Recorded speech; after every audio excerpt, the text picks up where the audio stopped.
Dave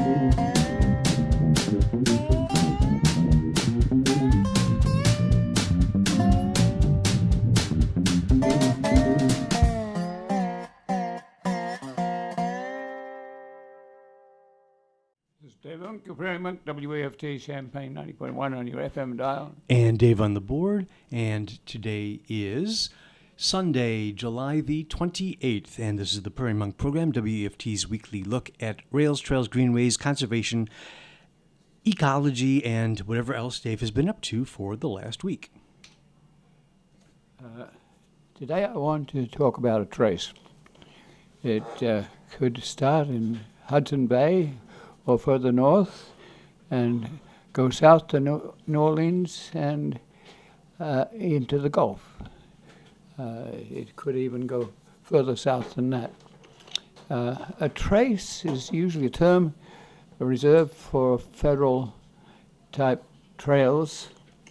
There are traces east and west across the country to bikeways especially, one that more or less follows Route 80, and a more winter one which goes south through St. Louis. But not so many north-south traces. There's Natchez Trace. Some of these are kitty corner across the Civil War battlegrounds, but Illinois is fairly unique in that it has 14 ecosystems, and many of those could be accessed through a trail in Illinois, let alone going north to Wisconsin or south further to New Orleans. For many years we've worked at this concept, and it is beginning to gel some because a key element in it is a high school building that is being demolished at the present time, or is about to be demolished, which could be part of that sort of ecosystem. In Illinois, we would think of starting at Park Forest South and then moving south to Kankakee. The region between Kankakee and Paxton is an old Route 45, but it is utilized. And then from Paxton to Rantoul, there's an extra wide segment of roadside, railside that could be implemented.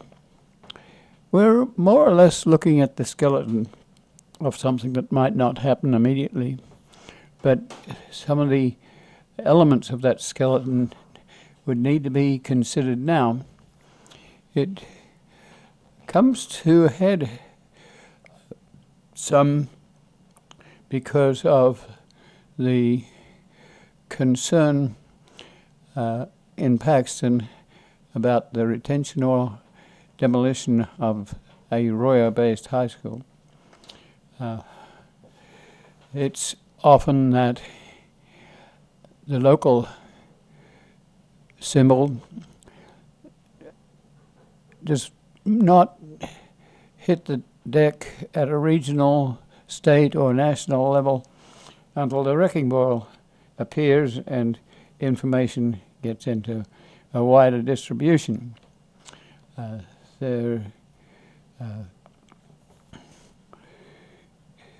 So years ago, probably 35 years ago, we put in a prairie near the nursing home 1 mile north of Paxton.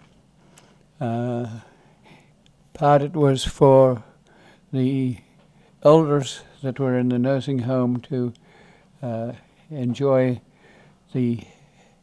or visit the heritage that was theirs before settlement. But it also if you look at Route 45, it parallels 150 through the state, and 150 takes most of the through traffic. 45 is still a highway that is used, but it is not as busy as it was before there was a Route 57.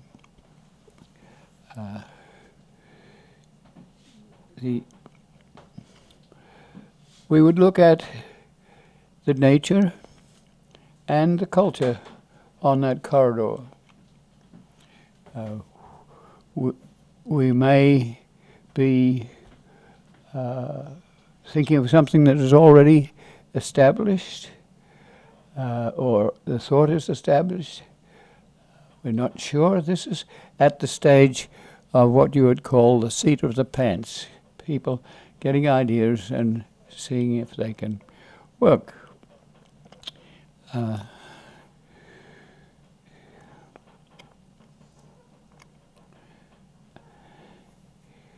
The trail could circumvent Chicago, or it could go into Chicago. This sort of trail would have east-west adjunct space, which will relate to the trail or be independently interesting.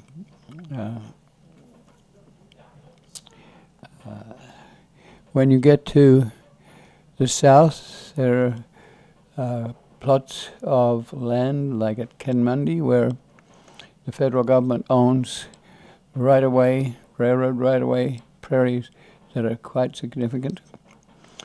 To the north, there are also prairies, especially in Wisconsin. But in northern Illinois, above Route 80, we don't have the richness of soils that exists in east central Illinois. So there hasn't been a lot of interpretation of the landscape or its history. And there is a lot of that history. Some of it's been well documented, but people have grown to the point of being interested in other communities and sharing those communities blossom of their own.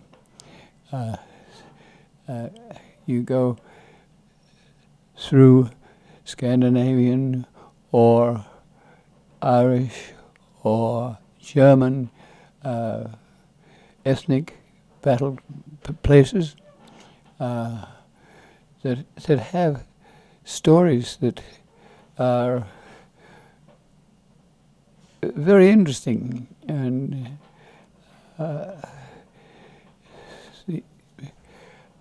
Brian Adams, who wrote a book on Roya,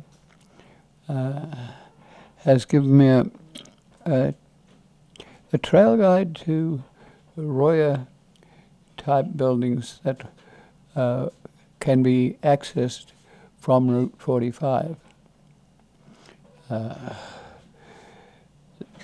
There are other interesting items. There is the geology of crossing the continental glaciation and looking at the moraines and outwash plains that are associated. There's archaeological history. I've had archaeologists go to a Twin Rivers site in Atwood, and arrowheads have been picked up that are from many different eras, which would indicate that the Indian population or the native population was here. It would come from more rolling territories like Vermilion County in winter, where there was more protection, and back out onto the prairies where they would leave caches of arrowheads. and then they would use them. They knew that lightning strike created burns, and that they could actually create burns, and they could create them in a horseshoe so that they could harvest wildlife as it exits through the opening in the burn regime.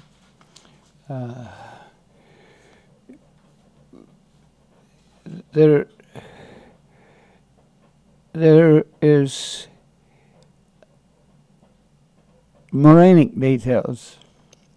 There are sand dunes that arose because when the glaciers retreated, when the world warmed up, the glacial till that was very fine was blown across the state in the form of, it's known as loess. So there are soils and geological faults here and there that create the opportunity for carboniferous plants that have been compacted into coal, and so there is coal underneath there. There are aquifers that come to a head when communities decide that they can put plastic into an aquifer sitting on top of into a landfill sitting on the top of an aquifer. All these things are interesting. Many of them are positive.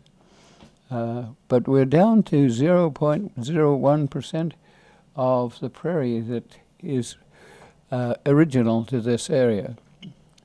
That means that someone who comes from overseas to find out what your local ecosystem is can barely find it. And the local people who have replaced the Indian populations have sometimes bought the land for as little as 7 cents an acre, sometimes more, but it's been 6 generations now since those settlers came and had to handle prairie. And handling prairie wasn't easy. At the terminus of the Illinois Central as it came south, if you had to get out there and walk the prairie not knowing where you were going and what you were doing, you could very easily lose your life, and people did. So the land acquisition, the last developed county was Champaign County, which was 94% prairie, but it was also swampy. And it was difficult to handle that swampland. But Deutschlanders and Frieslanders arrived to drain the site and get some of the most interesting soils. So we're suggesting that part of that skeleton between Hudson Bay and the Gulf could be just 10 miles between Paxton and Rantoul. It's a very wide site. It has got a main line. It's got an interurban. It's got an old abandoned Route 45, so the EPA highway that was there is still there. It's 2 vehicles, narrow vehicles, 1928 Fords or Chevs would be able to negotiate it. The culverts are removed by mandate just in case they cause problems, but they could be replaced at a fairly low cost if you have to think about a hike and bike corridor where you could also have pull-offs for vehicles. The gravel that is stored on those sites, which are owned basically by the Department of Transportation, could remain there. The corridor has been invaded by trees. Once you drain areas, the trees, mostly invasive trees, move in. And what we would be looking for is a permission to think about, dream about that 10 square miles, or that 10 miles, linear miles. It's probably about, I would guess, 16 acres to the mile. There are prairie plants there. There's soil, and soil loaded with organisms that don't exist anymore in the farmland because of the chemical applications. So when we're down to almost nothing, this is the best we have, and it is interesting. And because it goes up and over moraine, it has niches where different creatures or plants can fit in. We have looked at this site for many years, as I have said, and not only did we put in a prairie at Paxton, but we bought, looked after first of all, then bought 9 acres of gravel pit prairie, which was surrounded by remnant prairie on interurbans, and the site has been disturbed. 8 feet of glacial till has been removed, but the interurban, which has been gone for probably 50 years, has taken back the remnant prairie from either side, and in itself has become a remnant. So we are looking at 10,000 years ago and the dynamics of creatures and plants coming back in slowly from the south, from the east, from the west, and also sometimes there was areas that were unglaciated to the north that became a refugia for plants and animals. So keeping in mind that this sort of corridor could go through Canada to Hudson Bay, where climate is a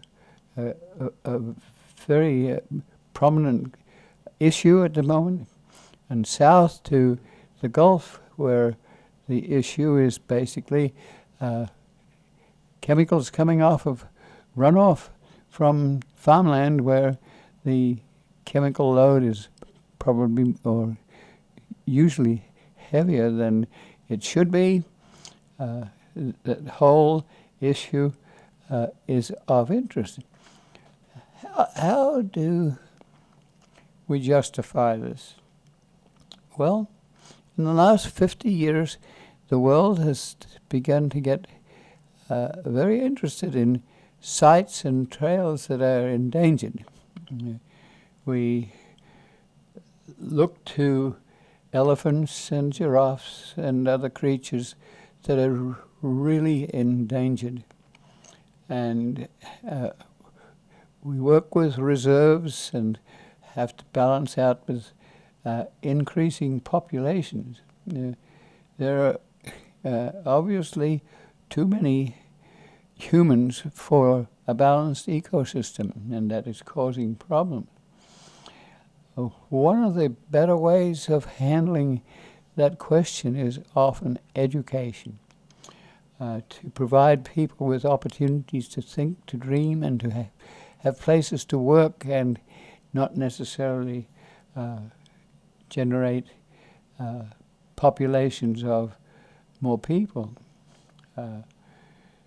In the pre-Victorian era, families were large because you needed a child power to help to grow your crop, to work your carpentry shop, or do the things that were done.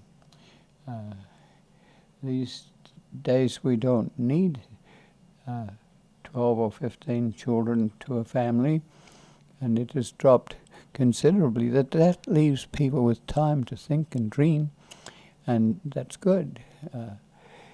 If you provide food, that's not necessarily a credential, because food can actually provide an S-shaped curve of growing population because of the availability of food. You still need food. You can't educate people without food. But smaller families and education have helped to preserve the world's landscapes. Still being invaded. The Amazon is going out at a rapid rate, and often without respect for the native populations that have used it for years, and without respect for the timber that is useful or not useful.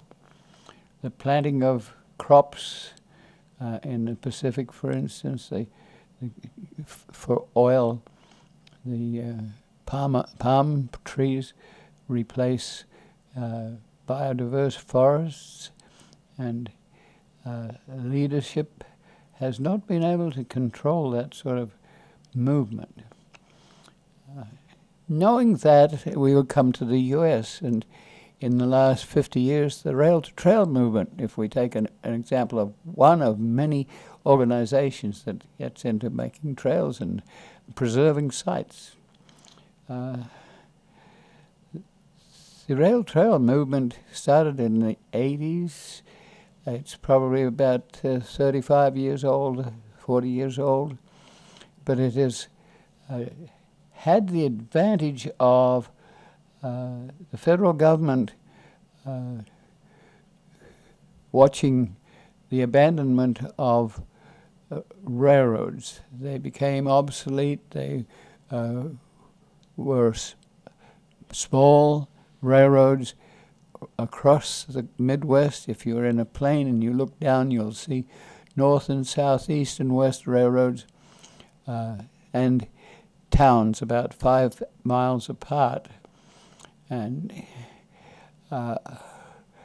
that retirement of those lines, the small elevators, small wooden elevators, small sidings which only take 15 cars, has been replaced by supermarket elevators, and that take 2 and 3 train loads of grain and move them on main lines. The trains may be 200 cars long. They may be heavy.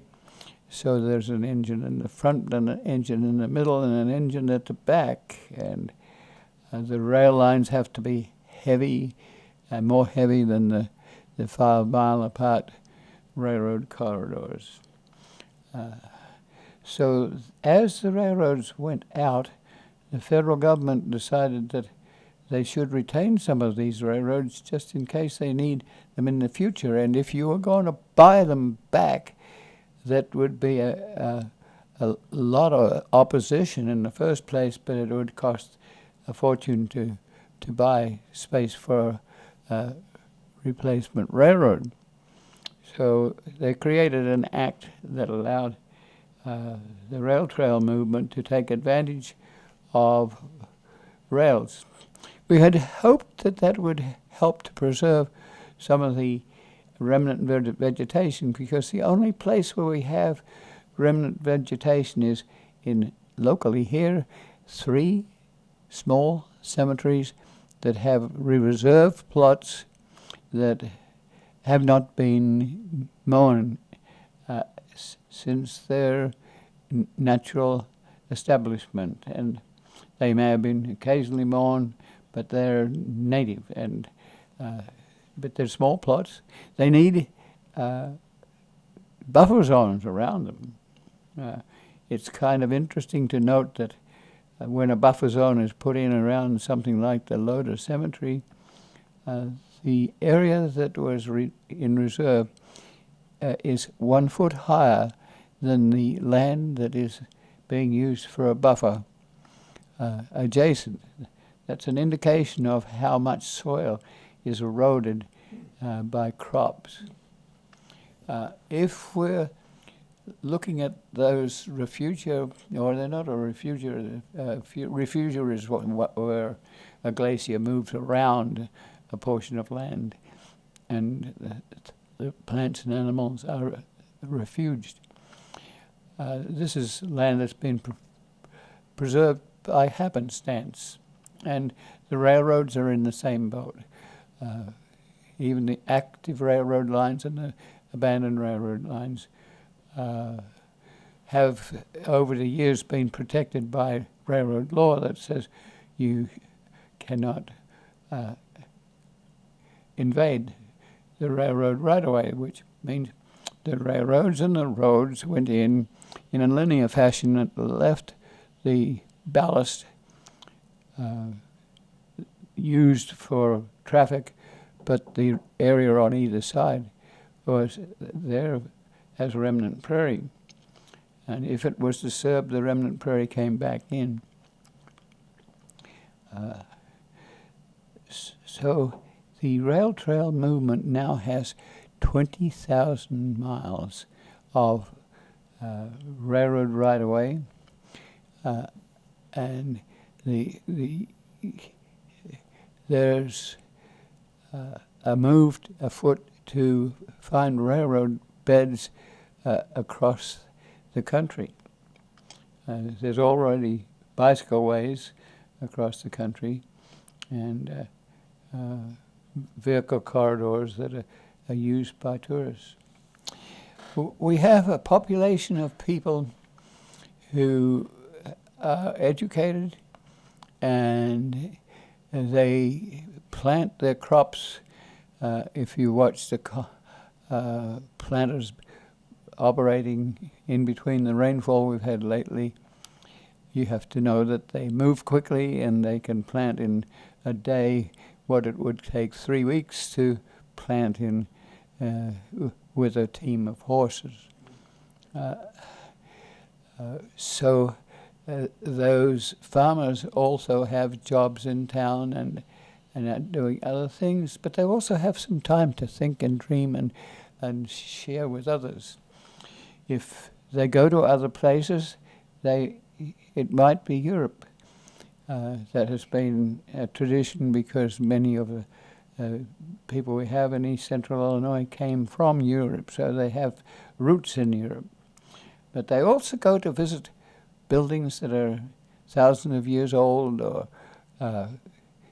castles that are not there anymore. They sometimes create fruiteries that simulate a castle. People are attracted as tourists to visit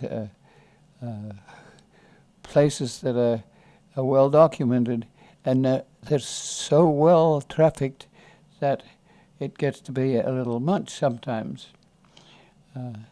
We have six generations of history now, and that's enough to actually have a history, even though that's only a few hundred years long. It's there, and we have stories to tell. And if you walk into a place like Onaga or Gilman, you will find the stories. Some of them are in the library, but some of them in the word of mouth, and they relate to the rivers and the artesian water that's in the aquifers, and so people enjoy that. And when locals are asked for those sort of details, they may not always know them. And if you ask for a vote to preserve a building that has national level ambiance and status. The community may not be expected to know what we're talking about. It's very easy to pull down a building. And we're dealing with a high school, and there are high schools that have fallen down. I can remember one at Lovington, which was falling down because they get sold and the buyers don't develop them. And they're in an out-of-the-way place, and school consolidation has left these institutions. But many of them, quite a few in Champaign, have been restored as apartments or other uses. There's a fairly well-known incident of a Royer designed high school in Iowa that has become apartments. So there is the possibility of reuse. But there's also the fear that it might be like the Pepsin factory and sit around not used. And but in actual fact, the Greyfield factory that's in your territory that has been vacated to an overseas and cheaper manufacturer might be part of your history. It might look a little worn and not really making strong, nice statements and neat statements about your community, but it's there. And we have a lot of organizations that have tried to save some of those buildings. The attempt doesn't always work. At Paxton we have had a east-west railroad, and it was the nickel plate. Nickel plate being named after the nickel because you could get on this train and ride it, and sometimes it would go so slowly that you could almost walk. So there were sarcastic comments about some of these railroads. So there's a museum at Paxton, and it's high on the moraine where the east-west traffic could go without being blocked by a fairly heavy railroad. The area the railroads decided to put a cutting through that moraine, so they no longer had to have a pusher engine to join the freight train and push it over the hill. That meant that there had to be a depot that was lower and higher. And it was a sort of depot that was built with beams designed to last for 200 years. Some elements in Paxton tried to save that rather unique place. It had to be removed, which was a very difficult thing for something that on railroads that crossed at different levels. And it was a considerable level. I just recently stood on a bridge and watched two trains come by, and they were considerably below me. So that soil came to Champaign, which sort of indicates that some of our activities are networking activities, where we think about the regional advantages and disadvantages of whether it's water or garbage or quite a few things. So the museum is currently closed because the attempt to have a museum didn't exactly gel at the moment. And that's why we talk about skeletons. The railroad cars are still there that belong to the museum. But it's difficult.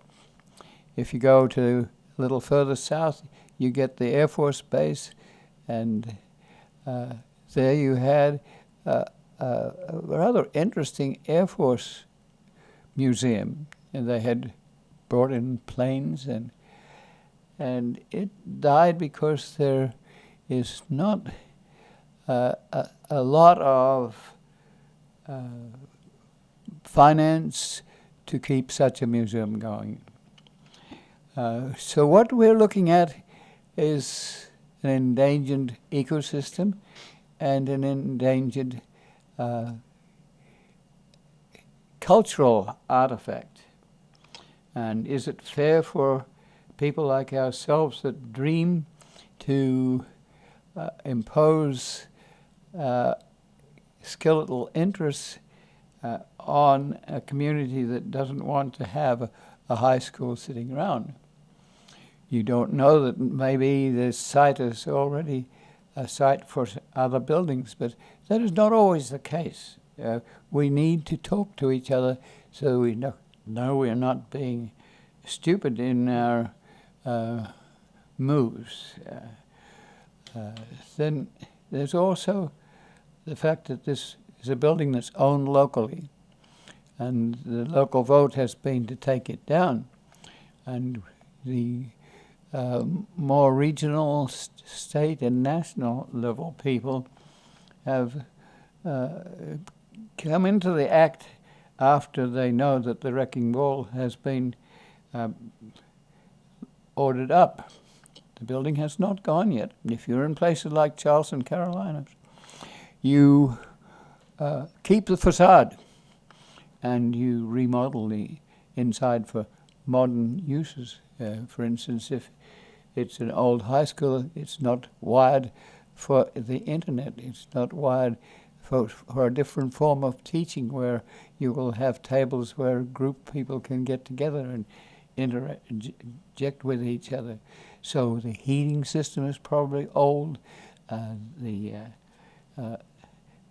there's also a question of asbestos. The removal of this asbestos in this building will cost about $1.5 million. So, but if you keep the building intact, then the asbestos is in the basement and in the roof, and perhaps in the tiles that you walk on. There's modest replacement, painting over or covering, can mean that you don't have that expense for taking the asbestos out and shipping it to places like Kansas, where it will be set in a place where it's surveyed and you know what's happening to the EPA types materials that are buried there. It's a very costly business. But so you look around the neighborhood and you'd see buildings that are rather wonderful. They meet this era of a building that's 94 years old. And so if you are to come to Paxton, what do you see otherwise? You do see an old pavilion in a park that is typical of a Tiffany era where people would join and picnic in a different way than we do now. It's being restored. There's a cemetery Prairie.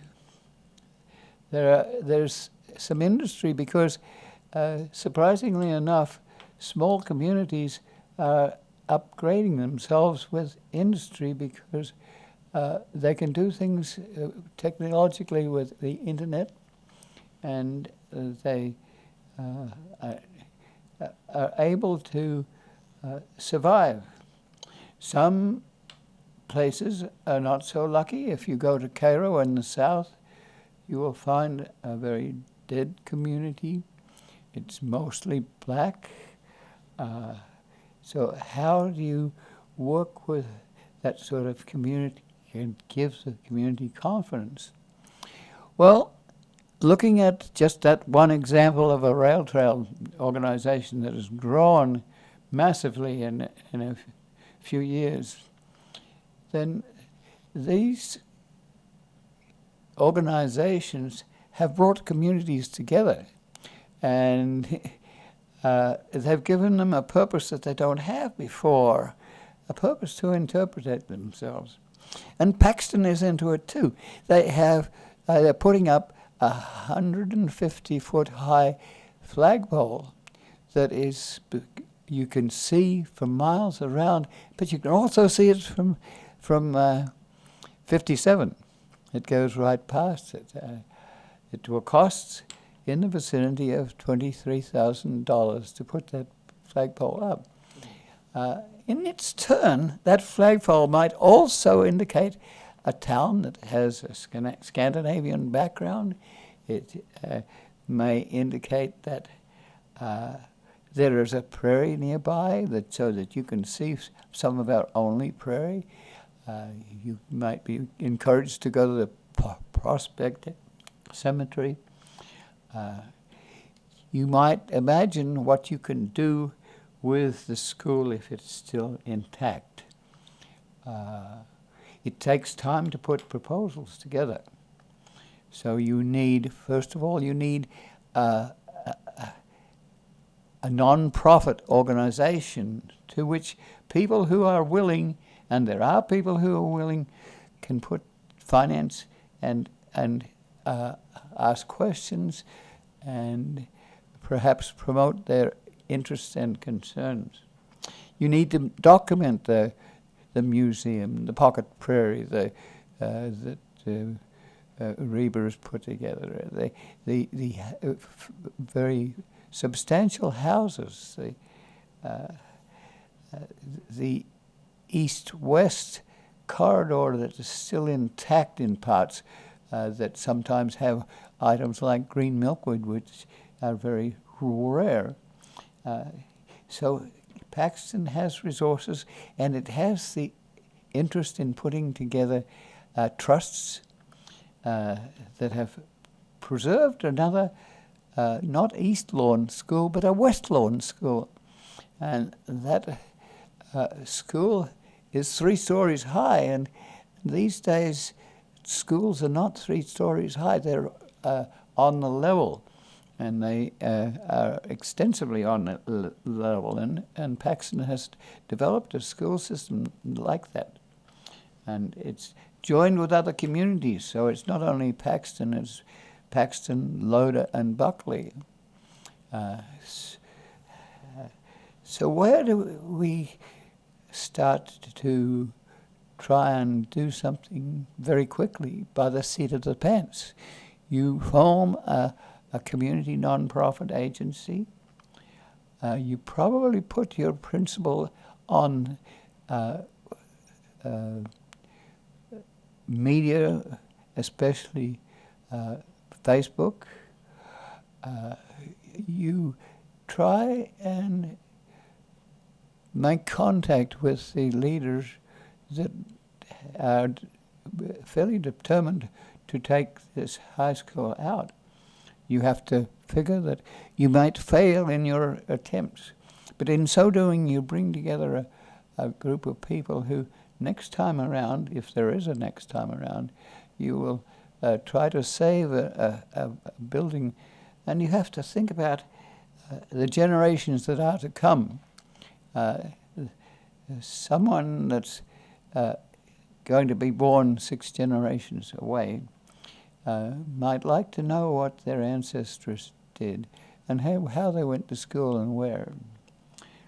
Could we not only functionally reuse this building, or can we also have a number of different venues? Can it be a place for a interesting style of motel? Can it be a gymnasium with interesting things to do? Can it be a community center? It all takes time and energy to put that idea together. If you go to the Prairie, it's owned basically by the Department of Transportation. The Department of Transportation seems to be interested. They have a committee that is headed by Stephanie Dobbs, who that are interested in roadsides and not mowing them to death, and allowing the native vegetation to grow. You also have pollinator people who are looking at little plots here and there. We hope they don't destroy remnant prairies, because that is a possibility if your pollinator plants include cultivars that are not a native of the prairie. They've come from the prairie. They've been developed by the prairie. They were bred by that. So we have to have the sympathy of people who understand that it looks like a bunch of weeds, folks, and I have a couple of legs that are full of chiggers at the moment, so it's not always very friendly. It's not the sort of tree that you can hug, but it's our ecology. If we want a soybean that doesn't have to be planted each year so that it erodes the soil each year, so if we want a perennial soybean, we have to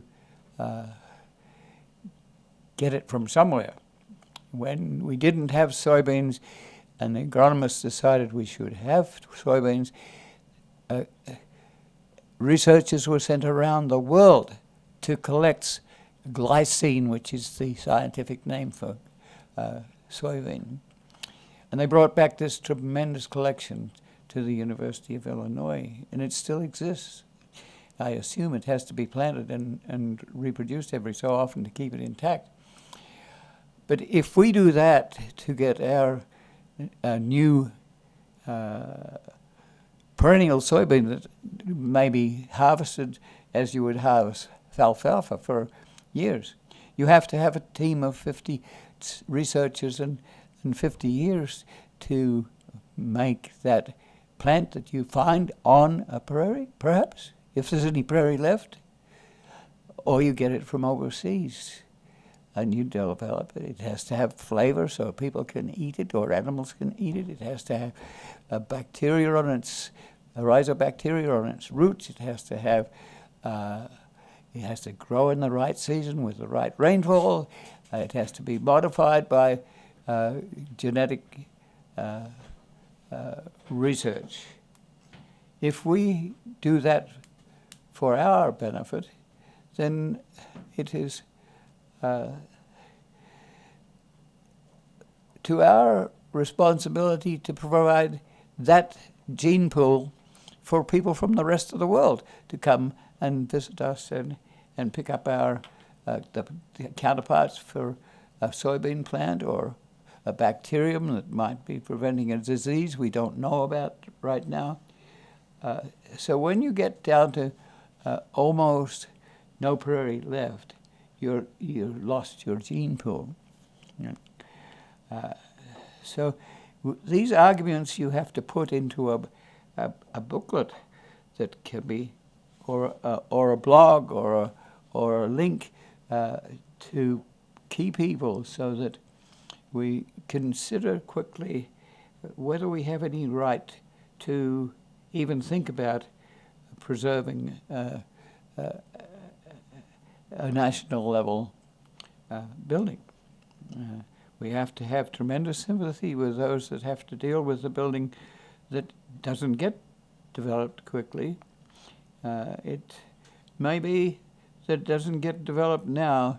It may be part of a scenario that maybe 100 years from hence will get developed. Can we tolerate the building being around in various forms for a long time? Maybe not. We're a clean and tidy and neatly mown community, so how do we justify our interests? And key in this is to find a few people who will sit in the basement with a coffee cup and a donut and start to dream. And sometimes it's very unusual, but the Katy Trail in Missouri followed a corridor that is about 200 miles long, and it was instituted after a trail through the northern part of Missouri was lost.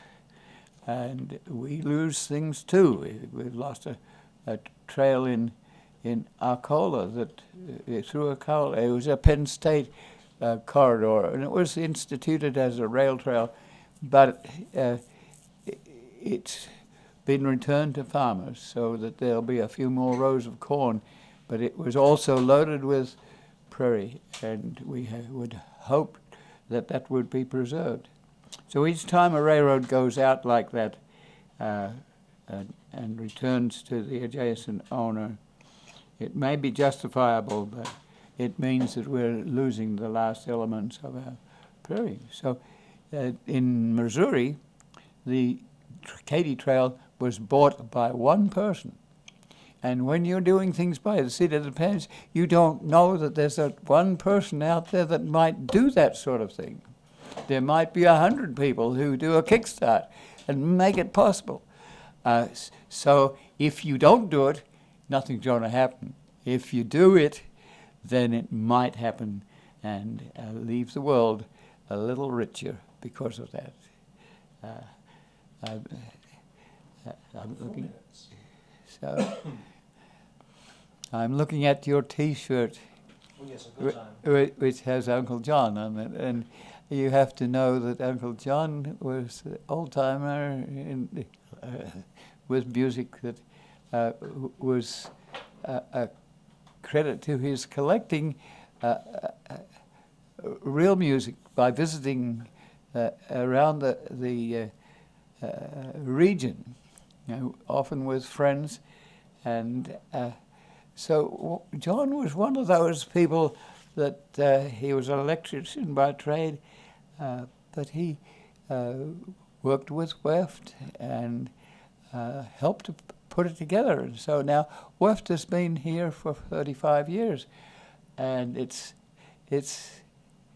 always had its ups and downs, but it's there, and it's still going. And if you walk into the Great Hall, there's music on Monday night.